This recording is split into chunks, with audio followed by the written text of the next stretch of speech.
أعوذ بالله من الشيطان الرجيم بسم الله الرحمن الرحيم وصلى الله على سيدنا محمد وعلى آله وصحبه أجمعين رب اشرح لي صدري ويسر لي أمري واحلل عقدة من لساني يفقهوا قولي سبحانك لا علم لنا إلا ما علمتنا إنك أنت العليم الحكيم رب زدني علما اللهم علمنا ما ينفعنا وانفعنا بما علمتنا وارزقنا العمل بما علمنا لا حول ولا قوة إلا بالله mbokk yi ñu ngi dellu si ci suñu bindu at-taarix tey mu nekk suñu ñaareelu bind seen chaîne YouTube La Voix Net di leen ko may ngeen ci ànd ak seen mbokku taalibe Cheikh Omar Niang di leen wax yéen ñi abonné gut bës leen s'abonné boobu bu rouge bi activer cloche bi lu duggati ngeen gis ko incha allahu di aimer ak di partager képp koo xamee ne nii dafa war a def bagu état arabe bi bu fekkee yeneen jàng yeneen matières yi yitteel na ko ñu ngi koy jàngale ci suñuy groupe WhatsApp yi bu fekkee ne bëgg na dugg ci groupe yi nañu appel wala mu envoyé ñu message ci numéro boobu di feeñ 76 748 03 22. bu ko defee kon tey mbokk yi ñu dem xooli li nga xamee ne ni moom mooy indilaaul xarbil aalamiyatil ula takku première guerre mondiale. ngeen ci ànd ak La Voix Net indilaaul xarb as-sababul mubaashir sabab bi nga xam ne daa am rek guerre bi tàkk moom moo nekkoon xaadisatu Sarajevo dana leeral Sarajevo mooy lan xaadisa boobu nu mu demee mais fii 28 yuillet 1914 tamma maqtalu waliyi ahdi Nimsa Franz Ferdinand min tarafi talibin bosniyin yud'a Gavrilo Princip أثناء زيارته لمدينة سراييفو عاصمة البوسنة حادثة سراييفو moom mooy sabab bi nga xam ne dafa am rek guerre bi tàkk mu ngi amoon 28 juin 1914 ki nga xamee ne ni moom moo nekkoon waliyu ahdi Nimsa Majre seen prince hérite bi di Franz Ferdinand dafa am ay visite yoo xam ne daf ko doon defal foofu ca Bosna wala Hersek ñu daal di ko fay reyaale fa soxnaam kañ ñu wax ne moom moo ko rey nag mu ngi tuddoon Gavrilo Princip léegi bi nga xamee ne ni rey nañu ko Nimsa am ñoom jàpp ci ñi nga xamee ne ni ñoom ñoo ko rey aussi def ay investigation pour xam ñen ñoo ko rey ñépp ñin jàppoon am ci ku tudd ne am na benn masuul ci jeyshu Serbia boo xamee ne ni bokk na ci rey gi même investigation yi am ci yoo xamee ne ni dafa génne loolu enquête yi ñu doon def am ci yu génne ne kat am na ku bokk ci rey gi te ci Serbie la bokk ci seen armée bi léegi nag xalaaqaat diplomatie yi nga xam ne moo nekkoon diggante Nimsa ak Serbie nag commencé am ak ñagas-ñagas Nimsa di envoyé Serbie ay inzar di leen avertise ba biñ demee ba nga xamee ne mooy 23 juillet 1914 nga xam ne nii rey gi mu ngi amoon 28 juin daanaka am nañu un mois ñoo ngi ci 23 juillet 1914 Nimsa envoyé aaxiru inzaarin mu envoyé ki nga xamee ne ni moom moo di Serbia bi mu ko envoyé inzaar boobu noonu mu boole ca ay shuruut comme nee ñoo ñi ko rey am na ci ku bokk Serbie te Serbie nee na ñi rey waliyu ahdi bi kenn bokk ci Serbie moom waaw Serbie ñoom lànk na ne kenn bokk ci ku dëkk Serbie Nimsa envoyé leen axiru inzaar boole ci ay shuruut ya bokkoon na ci maanaam propagande yi nga xamee ne nii maanaam soxof yi journaux yi yu Serbie yi ña ngi koy def di yàq image yu Nimsa ci xel ñi nga xam ne ni ñoom ñooy ñi dëkk biir Serbie loolu na dakk boole ca ne képp koo xam ne mu wazzaf la boo xamee ne ni dafay noonoog li nga xamee ne ni moom moo di al impératoriyatu nimsawiya kooku na ko Serbie dàq ci fonction publique képp koo xam ne ni ab jàngalekat la buy jàngale ci école waaye di dugal ci xeli xale yi muy jàngal maanaam ak adaawa goo xam ne ni dañ ko war a noonoo ak Nimsa ne Serbie fonctionnaire boobu jàngalekat boobu da nga ko war a dàq charte ya bëri woon na bokk ca charte ya nag ne ko léegi yow comme nee nga amul kenn ku bokk ci Serbie ku rey wala ahd bi léegi ñun daañu envoyé ay masuul yoo xamee ne ni ci Nimsa la ñuy bokk ñëw foofu Serbie nga boole leen ak ñu bokk ci Serbie ñu jàppale leen ñu def seen i enquête def seen i investigation pour xam ki nga xamee ne ni moom moo rey suñu waliyu ahd bi. léegi ci biir investigation yooyu ñi koy def daañu am droit interpeller ku leen neex ci population bi enquête ko laaj ko ku leen neex ci jaysh bi armée bi daañu ko interpeller laaj ko enquête ko ne ko nag 48 heures laa la may nga d'accord surut yépp sinon benn xiyaar moom mooy am moom moo di xarb. léegi nag ci biir loolu Nimsa mu ngi gisanteeg Allemagne di ko jàppale pour ne ko dafa war a def investigation force te ay masuul yu bokk Nimsa ñoo ko war a def Serbie dafa war a nangu lool force sinon amul beneen xiyaar bu dul xeex ak moom te booy xeex ak moom dinaa la jàppale man Allemagne. Serbie moom tamit comme Russie moom tamit dafa am problème ak Nimsa ñëw ci Serbie ne ko bu xeex tàkkee man dinaa la jàppale lankal limb la Nimsa bëgg a def lool. 48 heures la ko mayam bi ñu demee ba 25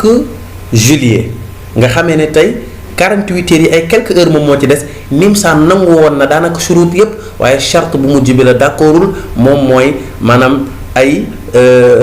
masuul yu bokk ci Nimsa ñoom ñooy def enquête beeg investigation yi loolu d'accord ko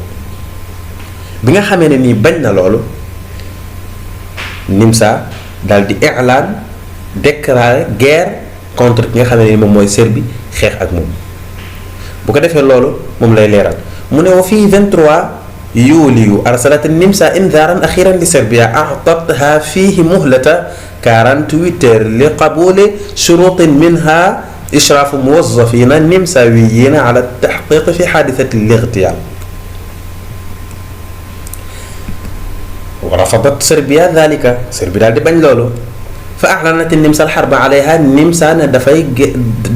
déclarer guerre dina guerre ak ki nga xam ne ni moom moo di Serbie wa a'lanat Russia ta'bi'at al-'amma wa musanadataha li Serbia Russia moom tamit daal di déclarer benn mobilisation générale armée bi nañu mobiliser wu parce que dañoo war a dem jàppale ji Serbie bu guerre tàkkee wa qaamat Almania bi tawjihi indaarin li Russia li iqaaf al-isti'daad Allemagne daal di envoyé ki nga xam ne moom mooy Russie benn indaar ne ko préparation yi muy def pour dugg ci guerre bi na dakk aussi wali France li am la lixyaadi fi xaalati xuduus al xarb mu envoyé aussi France ne ko yow bu xeex amee bul ci dugg parce que xam na ne fi Allemagne di far France du fa far te France li koy gën a dugal ci xeex bi mooy am na mantiqatul Alsace wala Lorraine yi nga xamee ne nii dafa am benn muahada boo xamee ne nii moom moo àtte woon jël suuf yooyu bokkoon ci France la ca ëpp ñu jox ko Allemagne France bëgg na koo delloosiwaat bëgg na koo nanguwaat mu ne wa a'lanat musanadataha li Nimsa ba pare maanaam Allemagne bi mu tawjihee ñaari indaar yooyu benn bi Russie benn bi France ba pare moom nag dafa daal di déclarer ne moom guerre bi bu tàkkee Nimsa lay jàppale. wa da'amat Faransa wa Angleterre Russia France ak Angleterre ñoom tamit ne dañuy dem dégg nga dimbale ci ki nga xam ne moom mooy suñu xalif di Russia. maraaxilul xarb léegi marxala yi nga xamee ne nii moom la xeex bi doon romb ci tënk rek dañuy wax ne shahidatil xarbul aalamiyatul ula tafawuqan li duwalil markaz inqalabat fi nihayatiha li duwalil wifaaq. commencement guerre bi duwalul markaz mooy Allemagne Nimsa ñoom ñoo mane woon ñoo gañe woon guerre bi parce que dawla osmaniya dem na ba dugg ci ñoom jàppale leen yeneen duwal dugg ay Bulgaria ci commencement bi ñoom ñoo gañe woon waaye dafa am ay xiyaaraat yoo xamee ne nii ittaxadatha Almania fa kaanatil xiyaaraat xaati'a am dafa am ay décision yoo xamee ne nii Allemagne daf ko def mu nekk ay décision yoo xamee ne nii fausse décision la maanaam baaxul lool moo tax ñu gañe leen ñoom xiyaaraat yooyu bokk na ca mooy Allemagne dañoo songu maanaam songanoo en même temps ñu songu ñaari dëkk mooy song nañ France ba pare song Russie ñaari jabha yooyu yëpp ñu song leen parce que ñoom seen armée moom jamono jooju moom ñëpp leen ragaloon mais li leen néewal doole bu ñu songoon benn côté mën nañu gagné mais dañoo songoonoo ñaari côté xaaj armée bi ñaari xaaj. beneen bi mooy Belgique dafa nekkoon dawla muhaayida daañu gis ci kanam Belgique moom dawla muhaayida la woon nga xam ne moom daf ne dugguma ci guerre bi xeexuma xeexluwuma bu ko defee loolu noonu al mamlakatul Britanniya képp koo xamee ne ni laal na Belgique bu ko defee yow yaa koy may droit mu mën a ñëw xeex ak yow parce que mu dawla muhaayida la. bi nga xamee ne nii Allemagne song na Belgique pour mën a yegg ci France foo xamee ne nii dana ko coloniser lépp jël même Paris mu jël ko boole ko ci Allemagne bi mu songee Belgique rek ci la Angleterre dugg si ci guerre bi moom tamit bu baax a baax parce que daanaka bii la Angleterre dugg ci guerre bi bu baax a baax xeex ak moom parce que daal dinay teg benn charte dawla boo xamee ne ni muhaayida yoonam ne ko ci guerre bi bombardé na ko moom Russie moom Allemagne. Amérique gi moom tamit loolu bokk na maanaam sabab la ci sabab yi tax mu dugg ci guerre bi daañu ko gis daañu ko leeralaat ci kanam insha allah.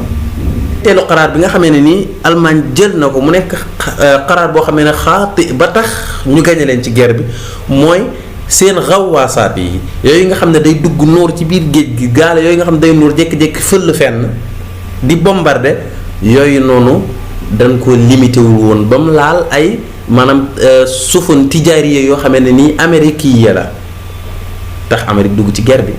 mooy deuxième sabab bi daañu gis yooyu yëpp ci kanam insha allah. kon maraaxil yi ni mu demee mooy awalan mooy almarxalatul ula moom mooy dafa am na ñuy wax xarbul xaraka nag bu ñu ko waxee li tax ñu tuddee ko xarbul xaraka mooy junuud yi yataxarrakuuna bi suratin baaliga dañ doon gaaw di déplacement maanaam di déplacé wu di jógee fii dem fële dem fële loolu moo taxee ñu koy tuddee xarbul xaraka moom mooy almarxalatul ula.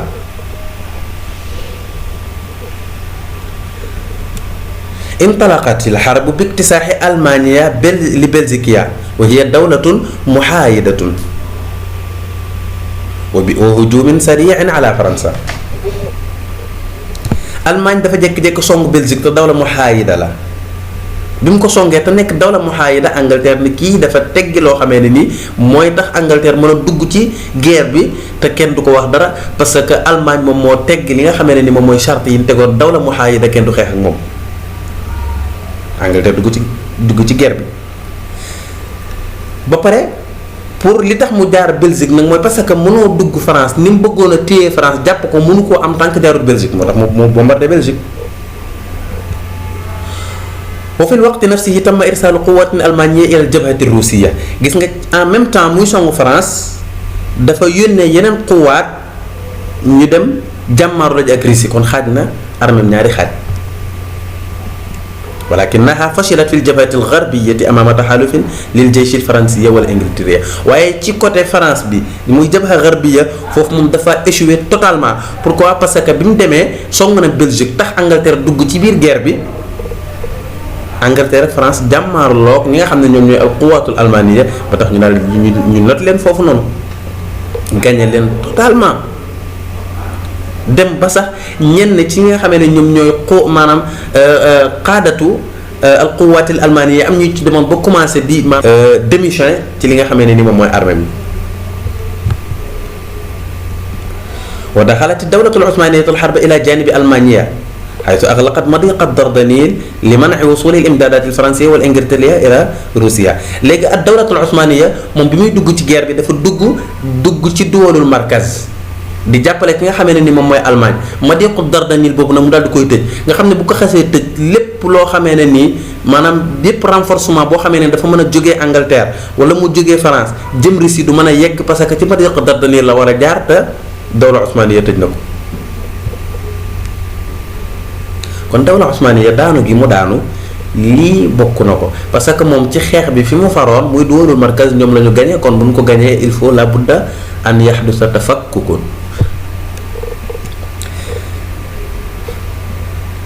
ba léegi ci marxala ula bi dafa am lu ñu ci wax xarbul xanaadiq wal mawaaqi.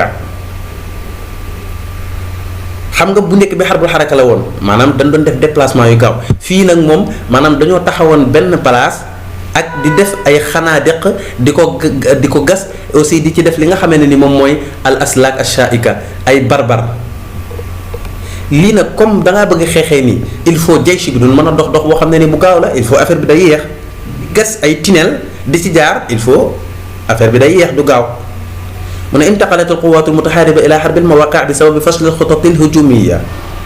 wa dalika bi xafri alxanaadiq almuxaatati bil aslaak ash-sha'ika bi nga xamee ne gis nañu kat maanaam déplacement gi ñu déplacé di dégg nga di engagé di attaqué ñi nga xamee ne ni ñoom ñooy seen noonu yi gis nañu ne maanaam loolu arrangé wu leen dañu commencé nag di taxaw benn place teg stratégie di gas ay tunnel di ci jaar ba nga xamee ni doo leen mën a gis di ci def ay aslak sa maanaam ay barbar yoo xamee ne nii dana tax maanaam alquwaat la tastatiu an tataqaddam du mën a avancer parce que bu ñëwee alquwaatul al aslaku shaika dana leen jam mën na yàq bu fekkee dañu yor ay arabaat mën na ko yàq aussi tamit li nga xam ne mooy xanaadiq yi duñu ko mën a romb duñu ko mën a jéggi. léegi ba fii sanati 1915 daxalat Bulgaria ila janibi duwalil markaz wa daxalat Italia maa duwalil wifaaq. léegi nag bi nga xamee ne dem nañ ba 1915 Bulgarie moom dafa dugg ci li nga xamee ne ni moom moo di duwalul markaz foofu la dugg di xeex jàppale leen. Italia moom ci duwalul markaz la bokkoon ci bi nga xamee ne nii maam ci taxaalufaat ya waaye fii dafa dugg da leen a war dem ànd ak duwalul wifaaq xeex ak ñi nga xamee ne ni ñoom ñoo di duwalul markaz te ci yoon ci ñoom la waroon a bokk. wa arafat alxarbu istixdaama aslihatin jadidatin ka dabaabaat wal gawaasaat wal gaazaat alxaaniqa wa taayiraat alxarbiya. xare bii nag ci la ñuy gis ay maanaam armes yu bees tàq yoo xam ne ni kenn mësu ko gis ci xeex ay dabaabaat ay chars de combat ay gawaasaat yi nga xam ne day nuur ci géej gi jékki-jékki rek fël fenn di bombardé. al ghazaat al xaaniqa maanaam ay lacrymogènes yoo xamee ne ni tey gaz yoo xamee ne ni boo koy noy yi tey day mel ni dootoo mën a noonu dégg nga da ngay mën nga xëm wala yooyu noonu yépp ci biir nga gis ay taa'iraat harbiya yooyu ci xare bi la ko nit ñi njëkk a xam ci wàllum xare. ñaareel bi moom mooy al marhala thaniya iqtasarat musaanadatu wilaayati mutahida li duwali l-wifaaq fi l-marhalati l-uulaa ala maddiha bil aslihati wal mawaad al-ghidaa'iya wal quruud. marhala uulaa bi moom al wilaayatu mutahida al amérikiya moom da doon dimbale duwalul wifaaq waaye ni mu leen doon dimbale mooy da leen doon dégg nga yónnee li nga xamee ne ni moom mooy al asliha dégg ak i mawaad ghidaa'iya yu ñuy dundee ak di leen lebal ay bor. yu bëree bëri pour ñu mën a dégg nga jënd lépp loo xamee ne ni dañ koy soxla lu ajoo ci xeex bi ci marxala ula bi moom noonu la Amérique doon def waaye wa adda darbul gawaasaat al almaniya li sufuni al amérikiya ila i'laani raisi Wilson al harb ala duwalil markaz. léegi nag sabab yi tax Amérique dugg ci guerre bi jàppale duwalul wifaaq dugg ci guerre bi nga xam ne nii day xeex comme ñëpp mooy waxoon nañu ko Allemagne seen xawaasaat yi daf cee am yoo xamee ne nii dañoo fëll ci ndox mi dal di tiire ay gaal yoo xamee ne nii sufun tijaariya américain la yoo xamee ne nii Amérique ñoom ñoo ko moom ba yàq ci lu mat juróom-ñaari gaal Amérique nag nekk kii daf ñuy fontoo Allemagne daal di dugg ci guerre bi ginnaaw aussi bi nga xamee ne Allemagne daal dinañuy tegg charte dawla muhaayida moom kenn du xeex ak moom. Amérique daal dugg ci guerre bi ànd ak duwalul wifaaq war a xeex ak ñi nga xam ne ni moom mooy duwalul markaz di Nimsa Majre di dawla osmaniya aussi di Allemagne. mu ne fii xiinin saxabat Russia baada muahadatin baynaha wa bayna Allemagne. instant bi nga xamee ne moom la Amérique di dugg nag léegi Russie moom génn na ci guerre bi li tax mu génn ci guerre bi mooy Russie dafa amoon ay masaakil daaxiliya mooy am na ñaari sawra yoo xamee ne ni am na biir Russie 1917 sawra ula bi maanaam mooy bi fa jëlee li nga xamee ne ni mooy an nizaamul malakiya maanaam an nizaamul impératoriya parce que avant sawra boobu noonu Russie an nizaam al impératori moom moo ko doon dox waaye bi sawra bi ñëwee ci la an nizaamul impératori jógee fa li fa dugg nekk an nizaamu démocratie léegi nag deuxième sawra bi ci la ñuy wax al balashifa yore dëkk bi di ko àtte ñooñu nag bi nga xamee ne ni ñoom ñoo toog nekk ci nguur gi ne ñun xeex bi suñu yoon nekku ci dañ ciy génn jàmm lañu bëgg parce que révolution yi di am loolu daf koy tegtale jàmm nañu bëgg ñu daal di dégg nga signé ak Allemagne benn pacte moom la ñuy wax muahadatu Brest-Litovsk voilà dañu koy wax ba tey muahadatu Brest-Litovsk ñoo ngi ko signé 1918 le 3 mars 1918 Russie daal di génn moom ci li nga xamee ne nii moom moo di guerre bi. wa fi yuliyu 1918 xadasat maarakatu lmarin thaniya xaytu natuja an alhujumi alalmani ala Paris istinzaf alquwat alamaniyati allati aw istinzaf alquwat alamaniyati allati badaa tarajuuha bi wusuli alquwat alamrikiya. léegi nag dafa am lu ñuy wax maarakatul maarin al ula wa thaniya. maarakatul maarin guerre la boo xamee ne ni diggante al quwaatul almaniya la woon ak al quwaatul faransiya wal britanniya maanaam quwaat faransiya britanniya ñoo doon jàmmaarloog ñi nga xamee ne mooy force Allemagne. léegi fi ñu ko doon defee nag ci nahrul maarin la benn dex bu ñuy wax maarin foofu la amee woon. al maaraka al ula mi ngi amoon diggante 6 ba 12 septembre 1914 deuxième maaraka bi ma ngi amoon diggante 15 juillet ba le 7 août 1918 ñu koy wax al maarakatul maarin al thaniya. Allemagne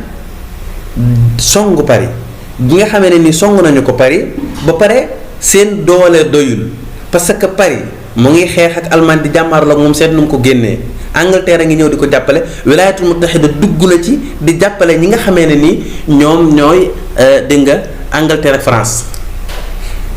xoolal bokk na ci sabab yi tax Wilayatul Muttahida al Amérikiya dugg ci duwalu luy fàq mooy Angleterre ak France tey ñoom daf cee amoon maanaam ay hommes d'affaires yi nekkoon États-Unis ak seen banques yi dafa am ay bor yoo xamee ne ni dañ ko doon lebal. ñi nekk France ak ñi nekk Angleterre ñooñu gis ne li nekk seen maslaxa mooy bu ñu duggee ñu jàppale France ak Angleterre ci guerre bi sinon relation yi am dina yàqu ba leen doon mën a gañe ñoom dootuñu ko gañe kon loolu bokk na ci sabab yi tax Wilayatul Muttahida al Amérikiya jàppale du wala lu fàq. léegi nag bi nga xamee ne Wilayatul Muttahida al Amérikiya dugg na jeyshul almaani bi ñu daal di koy gañe bu baax a baax a baax a baax foofu nga xamee ne ca al jihatul gharbiya. fanhaarat Bulgaria fi septembre bi nga xamee ne dem nañ ci septembre Bulgarie moom li ëpp ci jeyshu Bulgarie bi daanaka daal di gaañu ñoom ñëpp daal di dee. ba pare yenn ci ñi nga xamee ne ni ñoom ñooy alquwaatul bulgariya commencé def li ñuy wax tamarrud déclaré alanan que ne ñoom génn nañ ci guerre bi. léegi nag comme Bulgarie tey ñi bëri ci armée bi dee nañu ba pare am na ci ñenn ci quwaat Bulgarie yi ñoo xamee ne commencé ba da u yatamarradun Bulgarie comme am ay mashakil daaxiliya loolu la war a lijjanti ji Bulgarie daal di génn ci xeex bi avec défaite parce que dañ ko gagné. wa dawlatul usmaniya fi octobre inhaarat dawlatul usmaniya aydan fii octobre. dawla usmaniya moom bi nga xamee ne nii dugg na ci guerre bi ànd ak ñi nga xam ne ñoom ñooy duwalul markaz ñu gañe ñi nga xamee ne nii ñoom ñooy duwalul markaz. dawla usmaniya moom tamit bada at tatafakkak dawla bi nag commencé nag moom parce que ay dëkk yu bari la woon commencé na amatul doole dëkk bu ci nekk di fexe wut li nga xam ne moom moo di sa dégg nga indépendance nekkal sa bopp bu ko defee kon dawla usmaniya moom tamit mënatul dem mu génn ci xeex bi avec défaite ñu gañe ko moom tamit. wan nimsal majri wa almania fii 11 novembre nimsa majri moom tamit daal di inhiyaar nimsa majri moom tamit inhiyaaram bi li ko waral mooy ay masakil daaxiliya la parce que an nimsa wal majri ñoom ñaar bu ci nekk ab dëkk la woon ñaari dëkk yu mag la woon léegi ñu boole seen xuwaat wala seen lépp mujj ñuy wax an nimsal majri dem ba yàgg ci jamonoy guerre bi mu ne moom day génn ci impératoriyatu Nimsa kon commencé dund moom ay masaakil daaxiliya génn ci guerre bi avec défaite di lijjanti ji ay masaakilam. Allemagne moom tamit daal di daanu défaite bu leer parce que comme xaraaraat xaate ay yooyu nga xamee ne nii moom la jëloon moom moo gën a rey mooy yi nga xamee ne nii moom lañ doon wax léegi. bu ko defee ñi nga xamee ne ni ñoom ñoo di duwalul wifaaq daal di gagné li nga xamee ne ni moom moo di première guerre mondiale bi. bu ko defee mbokk yi kon yéen ñi abonné gul abonné leen aimé leen partagé leen ku bëgg a dugg ci groupe WhatsApp yi numéro baa ngi ci description bi bu ñu envoyé message incha allahu dana jokkoo ak ñun wasalaamu aleykum wa rahmatullahi wa barakaatu.